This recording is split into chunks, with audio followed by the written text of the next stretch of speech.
Assalamu alaikum class. The topic of this lecture is law and its characteristics.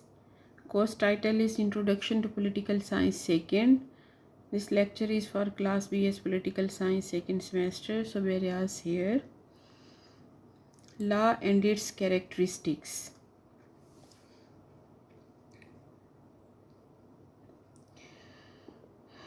First of all, we will see that what is the meaning of law. Law is a German word which is derived from a German word leg, which means something fixed or unchanging. It means uniformity or fixedness of action, behavior of a thing or phenomena. Uniformity कहते हैं एक होना, एक जैसा होना.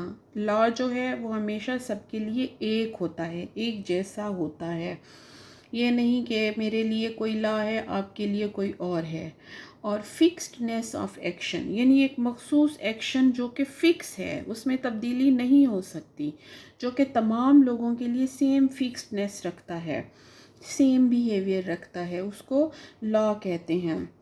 ऐसी चीज़ जो कि अनचेंजिंग है, जो तब्दील नहीं हो सकती. अब अगर हम इसकी डेफिनेशन की बात करें तो अरिस्टोटल ने इसको इस तरह डिफ़ाइन किया है that law is whatsoever the ruling part of the state shall enact. यानी स्टेट का जो रूलिंग पोर्शन है, जो गवर्निंग बॉडी है, जिस चीज़ को वो गवर्निंग बॉडी जिसको नाफिज कर दे वो लॉ कहलाती है. अगर हम ऑस्टिन की डेफिनेशन देखें तो उसके अकॉर्डिंग क्या है, law is a command issued by a superior to an inferior. Very simple definition. Austin के अकॉर्डिंग लॉ एक ऐसी कमांड है जो कि एक सुपीरियर अपने इन्फीरियर को इशू करता है, यानी एक जो है मालिक अपने से कमतर या एक बरतर एंटिटी जो है या एक पावरफुल बॉडी जो है वो अपने से लेस पावरफुल बॉडी को जो है कमांड जो इशू करती है उसको लॉ का नाम दिया गया है. अब है टी.एच. ग्रीन, इसके बारे में इसको लॉ को कैसे डिफ़ाइन कर रहा है. टी.एच. ग्रीन कहता है system of rights and obligations which the state एनफोर्सेस is called law.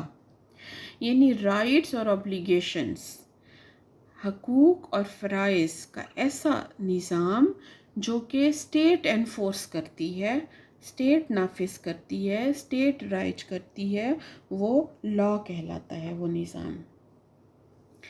While discussing about the major characteristics of law, we can say that there are 6 characteristics. We will explain that very 6 characteristics one by one. First of all, it is uniformity. यानी वो खसूसियात में 6 main खसूसियात आपको law की जो है वो बताने जा रही हूँ, जिनमें सबसे पहले है यूनिफॉर्मिटी. यानी लॉ जो है वो सेम होता है, यूनिफॉर्म होता है, तमाम लोगों के लिए एक होता है. लॉ इज़ अ जनरल और uniform rule of human conduct. ये जनरल और यूनिफॉर्म होता है. It requires that an individual will always do और refrain from doing something. It means that whatever the circumstances or situation, the individual will always perform a particular act as defined by the law or refrain from doing it as prohibited by it. यानी किसी भी कानून में अगर किसी चीज़ का हुक्म दिया गया है, किसी काम का या किसी काम से रोका गया है, तो इंडिविजुअल्स जो हैं वो उसको वैसे ही उस पे के मुताबिक अमल दरामद करेंगे, उससे हट के नहीं करेंगे. तमाम इंडिविजुअल्स के लिए जो है वो एक्ट जो है वो रूल जो है वो यूनिफॉर्म होगा. सेकंड इसकी कैरेक्टरिस्टिक्स है universality. Law is applied to the whole civic community. जैसा कि एक ही रूल होता है तो वो एक ही रूल तमाम लोगों के लिए होता है, होल कम्युनिटी के लिए होता है, मेरे आपके लिए डिफरेंट नहीं होता। It is mean for all individuals who live in the state, यानी रूल जो है वो स्टेट में जो उसके सिटीजन्स हैं वो तमाम लोगों के लिए है, यूनिवर्सल है। नो पर्सन्स और groups of persons can claim exemption from its obedience. Rule जो कि स्टेट का है वो एक तो यूनिफॉर्म है, एक जैसा है सबके लिए, और वो सब के लिए यानी एक है और सब के लिए है, कोई भी उसे एग्जेम्प्ट नहीं है। Law knows no exemption, it covers all persons and associations equally. Third characteristic is externality. Law of the state deals only with the external acts and not with inner thoughts or intentions of an individual. किसी भी state का जो law है वो external act से deal करता है, लोगों के इरादों या उनकी सोचों पे अप्लाई नहीं होता। State is unable to go into the motives and intentions of the individuals. It cannot enforce thoughts. It cannot compel the people to think honestly और ट्रूथफुली। देखें क्लास, जब तक कोई शख्स कोई एक्ट परफॉर्म नहीं करता तब तक उस पर लॉ इम्प्लीमेंट नहीं होता, आपकी सोचों पे लॉ इम्प्लीमेंट नहीं होता, आपके जो एक्सटर्नल एक्ट्स हैं, जो चीज़ आप परफॉर्म करते हो, जो चीज़ आप बोलते हो, जो चीज़ आप अमल करते हो, उस पे लॉ इम्प्लीमेंट होता है, यानी एक्सटर्नल एक्ट्स पे ये अप्लाई होता है, इनर थॉट्स इंटेंशंस पे मोटिव्स पे अप्लाई नहीं होता। Next characteristic is content. Most of the laws are the statements of rights and duties, यानी बहुत से लॉज ऐसे हैं जो कि राइट्स और ड्यूटीज़ को एक्सप्लेन कर रही हैं। This is there real purpose and content, यही उनका कंटेंट है, यही उनका असल मकसद है। दे define necessary relations between two और मोर इंडिविजुअल्स और ग्रुप्स ऑफ इंडिविजुअल्स और बिटवीन इंडिविजुअल्स एंड स्टेट और public body. These relations impose a duty or an obligation on some other individual or individuals on one side and confer a right on some individual or individuals on the other. Therefore, certain laws which do not describe rights and duties, they may be better called as acts. A law to set up a particular department like university, military unit is not a law in the real sense। यानी देखिए, law का एक मखसूस content होता है जिसमें कि relationship जो है ना, या राइट्स और ड्यूटीज़ की जब बात आती है वो इंडिविजुअल और ग्रुप के दरमियान हो सकता है, वो इंडिविजुअल टू इंडिविजुअल हो सकता है, वो ग्रुप टू ग्रुप हो सकता है, तो वो पब्लिक बॉडी और इंडिविजुअल या इंडिविजुअल और स्टेट के दरमियान राइट्स एंड ड्यूटीज़ या ऑब्लिगेशंस का जो है वो सिस्टम हो सकता है। तो ये इन तमाम रिलेशंस में क्या ड्यूटीज़ इम्पोज होती हैं, क्या ऑब्लिगेशंस हैं और क्या राइट्स बनते हैं, इससे डील करता है लॉ। अब कोई डिपार्टमेंट कायम करना है तो उसको आप नहीं कहेंगे कि उसमें जो रूल्स रेगुलेशंस हैं वो लॉ हैं, ऐसा नहीं है। यानी कंटेंट क्या है, relationship between rights and duties.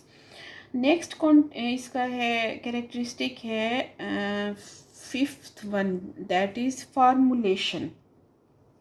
Law must be recognised as such when framed by the state, that is by its legislative organ. यानी इसकी बाकायदा फार्मूलेशन की जाए, स्टेट का जो लेजिस्लेटिव उसका ऑर्गन है जिसको लेजिस्लेचर कहते हैं, लॉ मेकिंग बॉडी कहते हैं, उसने उसको बाकायदा फार्मूलेट किया हो, उसको रिकग्नाइज किया हो।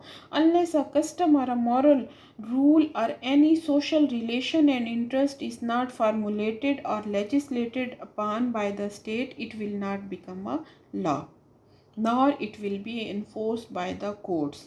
अ mayor custom is not binding on the citizen, यानी अगर कोई एक रिवाज है, एक यूसेज है, एक कॉमन हैबिट है जो कि बहुत से लोग कर रहे हैं, तो वो आप भी कर रहे हो, जिसको लोग सोसाइटी पसंदीदगी की नज़र से देख रही है, तो वो आप भी कर रहे हो, ये ला नहीं है जब तक उसकी बाकायदा फार्मूलेशन ना हो।